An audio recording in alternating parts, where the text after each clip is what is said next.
Hello నమస్తే, నేను అశోక్. ప్రస్తుత ఆధునిక కాలంలో డివోర్స్ కేసులు చాలా అధికంగా పెరిగిపోయాయి. డివోర్స్‌కి సంబంధించి దాదాపు రోజుకి 1800 నుంచి 2200 వరకు డివోర్స్ కేసులు నమోదవుతూ వస్తున్నాయి. ఇదే నేపథ్యంలో డివోర్స్‌కి సంబంధించి ఎక్కువగా యువత పెళ్ళైన 2 సంవత్సరాలు, 3 సంవత్సరాలు, 5 సంవత్సరాల లోపే ఎక్కువగా డివోర్స్ కేసులు వస్తున్నాయంటూ కూడా ఇప్పటికే కోర్ట్స్‌కి సంబంధించి చాలామంది మేధావులు చెప్తూ వస్తున్నారు. ఈ నేపథ్యంలో డివోర్స్‌కి సంబంధించి ఎందుకు ఇలా జరుగుతున్నాయి? జ్యోతిష్యపరంగా డివోర్స్‌కి సంబంధించి ఎలా ఉంటుంది? జ్యోతిష్యంలో విడాకులకు సంబంధించి దాని యొక్క గ్రహాల మూవ్‌మెంట్స్ ఏమన్నా ఉంటాయా?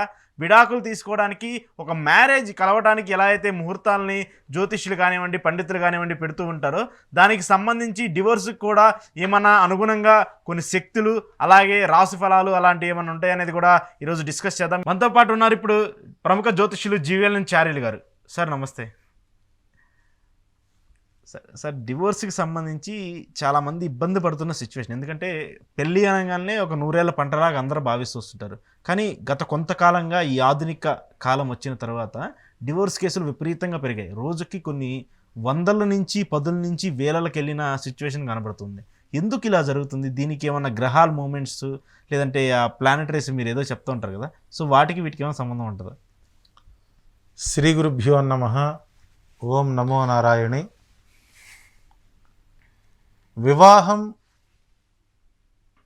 వ్యక్తి జీవితంలో ఒక అద్భుతమైనటువంటి ఘట్టం. ఒకప్పుడు వివాహ జీవితంలో ఒక అమ్మాయికి ఒక అబ్బాయిని వెతకాలి అంటే ఆడపిల్ల తల్లిదండ్రులకి 6 జతలు చెప్పులు అరిగితే కానీ సంబంధం దొరకని పరిస్థితి. ఇప్పుడు ఆ పరిస్థితి ఈరోజున మగపిల్లలకు దాపరించడం అనేటువంటిది శోచనీయం. ఎందుకంటే మన కళ్ళల్లో మనమే కారం కొట్టుకున్నాం కాబట్టి, నిరభ్యంతరకరంగా భ్రూణహత్య చేశాం కాబట్టి ఆ కర్మ అనుభవించాల్సిందే. ఓకే.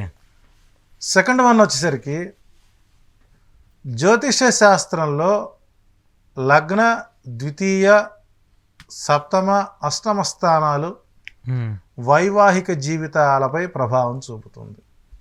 ఇక్కడ ఈ మధ్యకాలంలో జ్యోతిష్యం అనే ఒక ట్యాగ్ పెట్టుకొని మిడిమిడి జ్ఞానంతో మిడసరి లగ్నంలో పుట్టినటువంటి జ్యోతిష్యులు చెప్పేటువంటి కొన్ని వాచాలాలు. నిన్న మొన్న ఒక మన కావాడిగూడలో ఒక చిన్న సంఘటన జరిగింది. ఆమె ఆన్లైన్లో ఒక ప్రముఖ జ్యోతిష్యుడిని కలిస్తే ఆయన మీ భార్యాభర్తలు విడిపోతారు అని చెప్పడం జరిగిందని, దాన్ని మనసులో పెట్టుకొని దాన్ని రెక్టిఫై చేసుకోలేక అమ్మాయి తరచుగా భర్తతో గొడవపడేదని, ఈ విషయం భర్తకు తెలిసి జ్యోతిష్యులను సంప్రదించొద్దని, ఇది మూఢనమ్మకం, నమ్మద్దు అని, మన మధ్య గొడవలు ఏం లేవు, కొత్తగా గొడవ తెచ్చుకోవడం నేను మనం అని చెప్పినట్టుగా మన నెట్టింట్లో ఇవాళ వైరల్ అవుతుంది. జ్యోతిష్యాన్ని నమ్మండి, కానీ మూర్ఖంగా నమ్మద్దు. ఒక వ్యక్తిగత జీవితం మీద జ్యోతిష్యం కేవలం 25% మాత్రమే పనిచేస్తున్న విషయాన్ని నేను మొదటి నుంచి చెప్పుకుంటూ వస్తూనే ఉన్నాను. ఇక ఎక్స్పెషల్లీ ఈ వివాహ జీవితానికి వచ్చేసరికి మనకు కుజ శుక్రుల యొక్క వాటితో కలిసేటువంటి ఛాయాగ్రహాల యొక్క ప్రభావం. సహజంగా కుజదోషం ఉన్నవారిని కుజదోషం ఉన్నవాళ్ళు చేసుకోకూడదు అంటారు. వాళ్ళ అబ్బాయి కుజదోషం ఉంటే అమ్మాయి కుజదోషం చేసుకోకూడదు అంటారు. ఇద్దరికి కుజదోషం ఉంటే చేసుకోవచ్చు. అంటే ఒక విభిన్నమైనటువంటి, అంటే అసలు ఒరిజినాలిటీని శాస్త్రం 47 లక్షల శ్లోకాల పైన ఇచ్చినటువంటి 16 సంహితలలో ఇచ్చినటువంటి శ్లోక పర్యంత భావాలని ఈ రోజున సమాజంలో చెప్పేటువంటి జ్యోతిష్యులు లేకపోవడం వివాహ జీవితాలకి కళంకంగా మారింది అనుకోవచ్చు. ఒకటి మానసిక లక్షణాలు, ప్యాకేజీల మీద ఉన్న మోజు సంసారం మీద లేకపోవటం ఒకటి. మా దౌర్భాగ్యం ఏంటంటే ఈ యాప్ ఇప్పుడు జరిగేటప్పుడు ప్రతినిత్యము సుమారు రోజుకి 18,000 ప్రపంచవ్యాప్తంగా భారతదేశంలో ప్రతిరోజు 18,000 మంది జంటలు డైవర్స్కి అప్లై చేస్తున్నారంటే ఇందులో ఎట్టలేదన్నా కొంత భాగం యాప్స్ మీద మ్యాట్రిమనీ ద్వారా జరిగేటువంటి వివాహాల్లో ఎక్కువ ఇబ్బందులు వస్తుంది. పూర్వంలో కుటుంబాలు కలిసి కూర్చొని వారి ఉభయ కుశలు తెలియజేసుకొని వాస్తవాలని తరాలను చూసుకొని పెళ్ళిళ్ళు చేసుకునేటువంటి సాంప్రదాయంలో ఇండివిజువాలిటీ సాంకేతిక పరిజ్ఞానం పెరగడం వల్ల మితిమీరిన చదువులు కొంత కుటుంబాలని విచ్ఛిన్నం చేస్తున్నాయి అనడంలో ఎలాంటి సందేహం లేదు.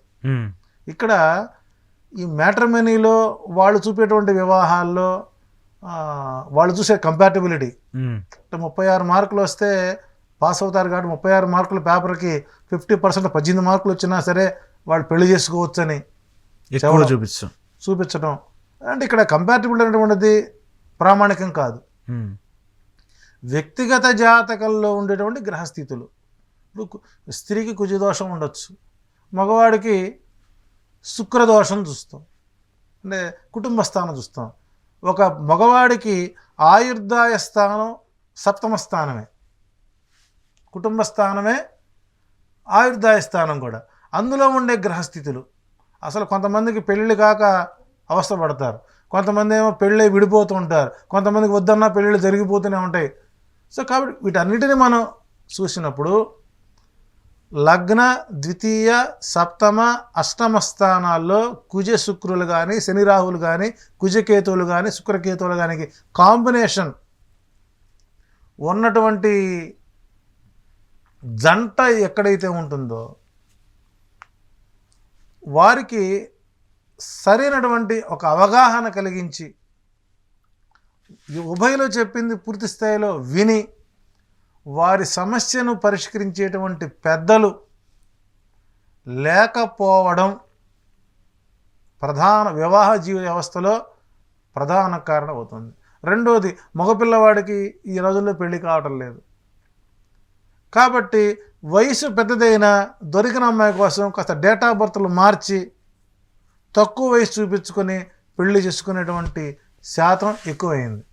సో కాబట్టి ఈ రోజున విడాకులు అవుతున్నాయి అంటే మనీ మైండ్, మానవ సంబంధాలు, ఆర్థిక సంబంధాలకు ముడిపడిన సందర్భంలో జ్యోతిష్యాన్ని చిన్నచూపు చూస్తూ, సరే ఆ చిన్నచూపు చుట్టం అది మేము చేసుకున్నటువంటి మా కర్మ, అది మాలో చేరినటువంటి జ్యోతిష ఉన్మాదులు చేసినటువంటి ఒక ప్రయోగం ఈరోజు జ్యోతిష్యాన్ని శాపంగా మారింది. ఏంటో మీరు ఎవరు కలిసినా కూడా మీరు విడిపోతారు, మీకు డివోర్స్ అవుతాయి, వెంటనే తక్షణం ఈ పరిహారం చేయాలని చెప్తున్నారు మీరు. అంటే అది ఉన్మాదుల యొక్క లక్షణం అండి. ఇప్పుడు బుధుడు వక్రించిన వాడు ఎలా మాట్లాడతాడు, వాడు ఒక పెళ్ళికి వెళ్తాడు, ఈ పెళ్లికి వెళ్ళంగానే ఈ పెళ్ళి ఆగిపోతే బాగుంటుందేమో, ఇక్కడ ఈ పెట్టే మిల్స్ కన్నా పడితే బాగుంటుందేమో, లైట్లు పేలిపోతే వాడు ఇప్పుడు వాడు న్యాచురాలిటీ వాడు న్యాచురల్ ఎక్కడ పోతుందండి? వ్యతిరేకంగా మాట్లాడే స్వభావం ఉన్న వ్యక్తి దగ్గరికి ఎవరికైనా వ్యతిరేకం అవుతుంది, అది నేచర్ అది. కాబట్టి ఇలా ఉండేటువంటి జ్యోతిష్య ఉన్మాదులు ఉన్నంత వరకు జ్యోతిష్యుని సంప్రదించడానికి కూడా భయపడే పరిస్థితి వచ్చింది. ఇక్కడ కుజ శుక్ర గ్రహాల పరిశీలన పర్ఫెక్ట్గా చేసుకుంటూ ఫస్ట్ జ్యోతిష్యుడు లైఫ్ కోచ్గా మారాలండి.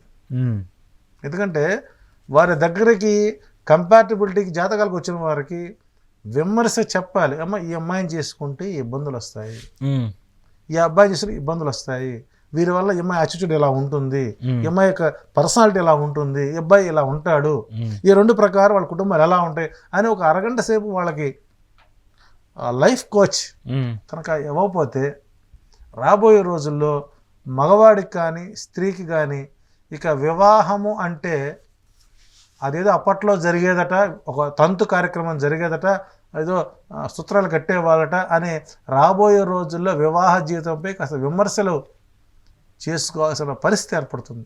సో కాబట్టి మొట్టమొదట నెక్స్ట్ ఇయర్ క్రోధినామ సంవత్సరంలో వివాహ లగ్నాలు చాలా తక్కువ ఉన్నాయి.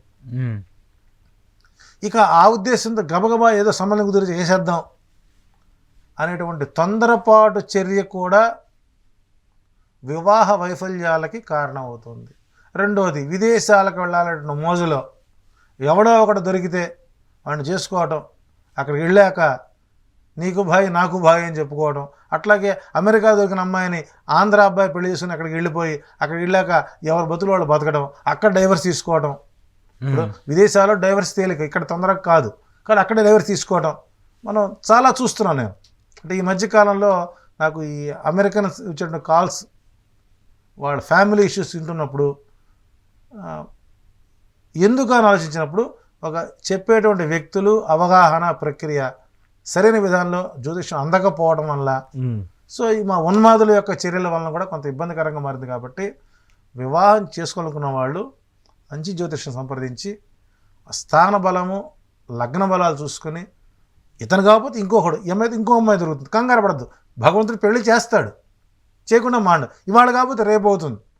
ఆలోచించి సంయమనంతో ఉత్తమ సంతతి చెందినటువంటి వ్యక్తిని, ఉత్తమ సంతతి జాతి స్త్రీని పెళ్లి చేసుకోవటం వల్ల మీ వివాహ జీవితాలు అనుకూలంగా ఉంటాయి. కాబట్టి వివాహ జీవితాన్ని విడాకులు కాకుండా ఉండాలి అని అంటే, డైవర్స్ దాకా పోకుండా ఉండాలి అంటే లగ్న, ద్వితీయ, సప్తమ, అష్టమ స్థానాల్లో ఉండేటువంటి గ్రహస్థితుల యొక్క కంజంక్షన్స్ కరెక్ట్గా చూసుకుంటే, అది చెప్పగలిగితే తప్పనిసరిగా వాళ్ళ వివాహ జీవితాలు ఆనందకరంగా మార్చవచ్చు. క్రమేణా డైవర్షన్ తగ్గించే ప్రయత్నం చేయొచ్చు. సో ఓకే, మీరు చెప్పింది చాలా ఇంట్రెస్టింగ్ ఫ్యాక్ట్ కూడా గురుగారు. ఎందుకంటే చాలామంది ఈ ఆన్లైన్ యాప్స్ వచ్చిన దగ్గర నుంచి ఆన్లైన్లో కూడా చాలామంది జ్యోతిష్యం ఆన్లైన్లో కూడా చెప్పేస్తున్నారు. జ్యోతిష్యం అది కూడా కాదండి, ఆన్లైన్లో ఎప్పుడైతే ఈ జ్యోతిష్యం వెబ్సైట్లు వచ్చాయో, అబ్బాయి పేరు కొట్టుకోవడం, అమ్మాయి పేరు కొట్టుకోవడం, కంపారిటిబిలిటీ చూసుకోవటం. ఇప్పుడు ఒక ఎంట్రన్స్ టెస్ట్ పాస్ అవ్వాలి, ఫ్రీ సీట్ కావాలంటే ర్యాంక్ రావాలి, పే సీట్ కావాలంటే ఏది రాసినా పర్లేదు. కాబట్టి 36 గణాలు వచ్చిన వాళ్ళు విడిపోయిన వాళ్ళు ఉన్నారు, 18 వచ్చిన వాళ్ళు విడిపోయిన వాళ్ళు ఉన్నారు, అసలు జాతకాలు కలవని వారు ఆనందంగా ఉన్నారు. సో కాబట్టి ఈ కాలంలో 3 నెలల పాటు భార్యాభర్తల మధ్య గొడవలు లేకుండా సంసారం చేస్తే వారికి వివాహ రత్న అని బిరుదివ్వాలి. ఓకే. 6 నెలల పాటు ఎటువంటి పొరపచ్చా లేకుండా ఉంటే వివాహ విభూషణ అని బిరుదివ్వాలి. సంవత్సరం పూర్తి పిల్లాడు పుట్టారనుకోండి, వివాహ శ్రీ అని బిరుదివ్వాలి. అంటే ఇక వాటికి కూడా రివార్డులు ప్రకటించాల్సిన పరిస్థితి వస్తుంది. సో కాబట్టి తొందరపడద్దు. క్రోధినామ సంవత్సరంలో వివాహ ముహూర్తాలు అనుకూలంగా లేవు. ఒక సంవత్సరం అవడం వల్ల మించిపోయేటువంటి ఉపద్రవాలు రావు. మీ పిల్లల జీవితాలు మీకు సవ్యంగా సాగాలని కోరుకున్న తల్లిదండ్రులు కొంత సంయమనం పాటించండి. 1-2 సార్లు పరీక్షించిన తర్వాత నిర్ణయాలు తీసుకోవడం మంచిది. చూద్దాం, కొంతమంది ఎవరన్నా మీ ఈ వీడియో విని ఎవరికన్నా ఉపయోగపడే వాళ్ళు కూడా మిమ్మల్ని కాంటాక్ట్ అయితే వాళ్ళకి సంబంధించి మన దగ్గర దగ్గరికి వచ్చి తొందరగా నేను వద్దని పొమ్మని చెబుతాను నేను. ఎందుకంటే రేపు వాళ్ళు విడిపోయారనుకోండి, వాడి జాతకం విడిపోయే జాతకం, నేను భజన చేయలేను వాళ్ళకి నేను. సో కాబట్టి ఉన్న ఫ్యాక్ట్ చెప్పడంలో తప్పలేదు కదండి. అంటే ఆ ఫ్యాక్ట్ వినాలనుకుంటే మనం చెప్పొచ్చు, లోపాలను సరిదిద్దొచ్చు. ఇక్కడ వివాహం జరగకపోవడం తప్పు కాదు, ఎందుకు జరగటం లేదో గ్రహించకపోవడం లోపం. పిల్లలు కలగకపోవడం లోపం కాదు, ఎందుకు కలగలేదో గుర్తించలేకపోవడం లోపం. నాకున్న చిన్న అనుభవం అండి, ఈ మధ్యకాలంలో ఒక 26 సంవత్సరాల అమ్మాయి జాతకం నా దగ్గరికి వచ్చింది. సార్ జాతకం చెప్పండి అన్నారు. చూసిన తర్వాత వచ్చారు, మా ఆఫీసులో కూర్చున్నారు. మీరు నా దగ్గర వాస్తవాలు ఒప్పుకుంటా అంటే చెబుతానండి అన్న. మీరు అమ్మాయికి పెళ్లి చేయాలంటున్నారు, ఈ అమ్మాయికి పెళ్లి చేసి మీ అల్లుడు బెడ్రూమ్ ఎదురు చూస్తూ కూర్చోవాలని అడిగాను. అదేంటి సార్ అన్న. ఈ అమ్మాయి మెచ్యూర్ కాలేదు కదా అని అడిగాను. 26 years కూడా అమ్మాయి మెచ్యూర్ కాలేదు అన్నప్పుడు వాళ్ళు కొన్ని పదాలు ఉపయోగించారండి. మనకు తెలుగులో విభక్తి ప్రత్యయాలు ఉంటాయి. డూము ఊలు ప్రథమ విభక్తి, నిను లన్ కూర్చి గురించి, ఓయి ఓరి ఓసి సంబోధన ప్రథమా విభక్తి అని. వాళ్ళు హైదరాబాదులో పేరు మోసిన జ్యోతిషులందరికీ 7,000, 5,000, 3,000, 4,000 కట్టుకుంటూ వస్తే మెమ్మాయికి ఈ సంవత్సరం పెళ్ళి అయిపోద్దండి, 3 నెలల పెళ్ళి అయిపోతుంది చెబుతున్నారు. కానీ ఈ రజస్వల కాలేదు అన్నటువంటి అంశాన్ని మీరు ఒక్కరే చెప్పారండి, దీన్ని మీరు ఎలా చెప్పగలిగారు అని అడిగారు. దాన్నేముందండి, లగ్న సప్తమ స్థానాలకు వచ్చేసరికి రాహుకేతువులు దృష్టితో పడు, కుజుడు మార్పు దృష్టి కనబడుతుంది, కేంద్రకాలు దెబ్బతిన్నాయి, అందువల్ల కాలేదని చెప్పచ్చు. తృతీయ స్థానం జెనెటిక్ ప్రాబ్లం చూసుకున్నానన్న. నిజమేనండి, మా అమ్మాయి మెచ్యూర్ కాలేదు, దాన్ని మమ్మల్ని ఏం చేయమంటారన్న. ఇదిగో బలానా గౌలు కూడా బస్ స్టాండ్ దగ్గర ఆయుర్వేద షాప్ ఉంటుంది, అక్కడ 10 రూపాయలకి డబ్బులు ఇస్తే 3 పొట్లాలు ఇస్తారు. ఆ 3 పొట్లాలు మేకపాలతో కలిపి పట్టండి, ఫంక్షన్ ఏర్పాటు చేసుకున్నాను. ఇవాళ ఆ ఫంక్షన్కి వెళ్ళి వస్తున్నాను నేను. సరే చూద్దాం, మీరు చెప్పినట్టు. అంటే వ్యాధిని గుర్తించాలి, ఆ వ్యాధికి తగినటువంటి వైద్యాన్ని చేయాలి. వివాహం జరగకపోవడం, పిల్లలు పుట్టకపోవడం, రజస్వల కాకపోవడం దోషం కాదు, అది ఎందుకు కాలేదు అనేది గుర్తి సరైన పరిహార మార్గం చెప్పకపోవడం లోపం. సో కాబట్టి ఇవాళ ఆ ఫంక్షన్కి వెళ్ళాను, వాళ్ళు అసలు అలా మాట అన్నారు, ఏమండి మీరు కనుక ఒక 3 నెలల ముందు కనుక కనపడినట్టయితే ఒక మంచి కార్డియాలజిస్ట్ మా పిల్లలు ఇచ్చుకున్న వాళ్ళు మా మేనలుడు పెళ్ళి అయిపోయిందండి అన్నారు. చూద్దాం, ఎందుకంటే చాలామంది ఇప్పుడు ప్రస్తుతం వాళ్ళంటూ చాలామంది ఇబ్బంది పడుతున్నారు ఈ సమస్య గురించి. మరి వాళ్ళు ఏమన్నా రెస్పాన్స్ అవుతారా, వాళ్ళకి సంబంధించి చూద్దాం, వాళ్ళ గ్రహాలకు సంబంధించి ఏమన్నా మూమెంట్స్ ఏమన్నా చేంజ్ చేసే అవకాశం ఉంటుందా కూడా చారి గారితో మాట్లాడి తెలుసుకోవచ్చు. ఇది ఈరోజు ఎక్స్క్లూజివ్ ఇంట్రో. చారి గారితో చూస్తూనే ఉన్నాడు ఈహా టీవీ.